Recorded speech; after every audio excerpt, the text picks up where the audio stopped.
마음대로 술을 마시지 못하는 그 상황이 너무나 고통스러웠고 매일 술과 함께 나의 죽음을 바랐습니다.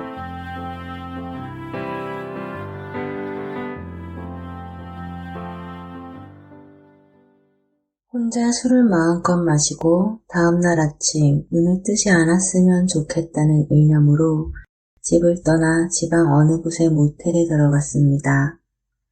그렇게 홀로 술을 마신 지 5일째 되던 날이었습니다.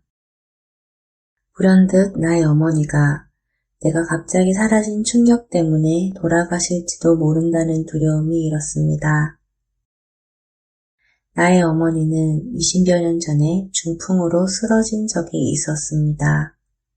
풍을 너무 크게 맞아 왼팔이 불구가 되셨고 의사 선생님께서는 이번에 다시 재발하면 바로 돌아가실 수 있다고 했기 때문입니다.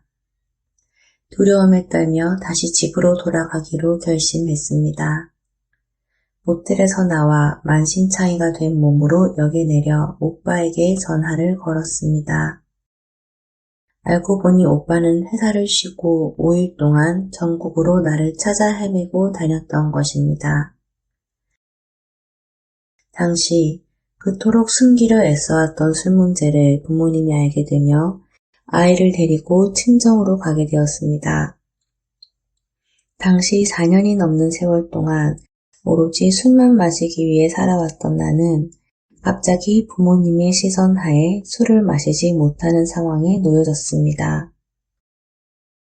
마음대로 술을 마시지 못하는 그 상황이 너무나 고통스러웠고 매일 술과 함께 나의 죽음을 바랐습니다. 그 괴로움은 모두 어머니의 탓이라고 생각했고 어머니의 자식에 대한 집착과 강박적인 모습을 원망하고 분노했습니다. 그러나 아이러니하게도 술과 함께하는 죽음을 갈망하며 집을 떠난 그 5일 동안 나는 내가 술에 취해서 챙겨간 다량의 약을 털어넣거나 목을 매서 죽을 것 같아 두려웠습니다. 그래서 그렇게 소원하던 술도 마음껏 마시지 못했습니다. 금단 때문에 술을 마실 수도 안 마실 수도 없는 그런 상태로 잠도 자지 못하면서 지냈습니다. 그때 떠올랐던 상대는 오로지 어머니뿐이었습니다. 내가 증오하지만 사랑하고 죽도록 미워하지만 너무나도 보고 싶은 나의 어머니. 그 증오와 원한의 감정과 함께 나를 더욱 괴롭혔던 것은 앞으로 술을 마시지 못하게 된다는 두려움이었습니다. 나는 그처럼 술에 미쳐있는 알코올 중독자였습니다. 내가 병원을 통해 AA 모임에 오게 되었을 때는 어머니에 대한 엄청난 원한만 남은 상태였습니다. 내가 어린 시절부터 힘들어했던 어머니의 강박과 자식에 대한 집착 등에 대한 고통이 더해져 나를 지배하고 있었습니다. 하지만 나도 스스로 이해할 수 없었던 일이 생겼습니다.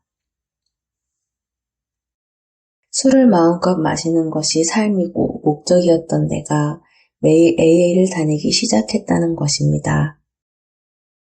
하루씩 술을 마시지 않는 날들이 늘어갔습니다. 모임 안에서 있으면서 나는 결국 술을 마시지 못하는 두려움과 괴로움에서 벗어났습니다.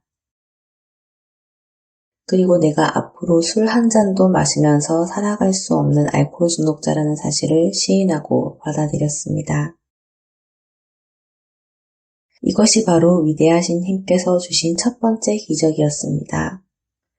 술에 취해 미쳐가는 알코올 중독자가 아니라 회복하는 알코올 중독자로 살아가고 싶다는 열망과 용기를 일깨워 주신 것입니다.